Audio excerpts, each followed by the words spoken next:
Bakit nga ba takot sila makipag-transact sa business mo?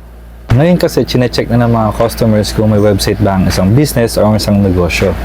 Iniisip kasi nila kung legit ba to, totoo bang negosyo to, nag-i-exist ba talaga to. Hi, I'm Neil of Feles Designs at marami na kaming natulungang business owners since 2011. Sa totoo lang, nag-aalangan ang mga customers kapag walang website ang isang business.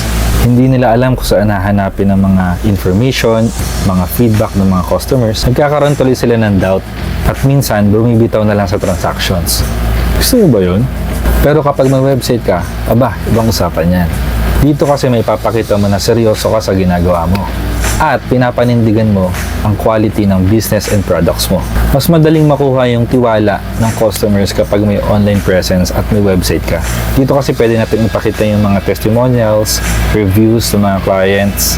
Imagine mo kapag wala na yung mga alinlangan nila, yung mga doubts nila sa business mo, ready na silang bumili, ready na sila mag-purchase. For sure, tataas ang sales mo. Kaya wag na mag-hesitate, tutulungan ka namin. Message us today. Feles Designs.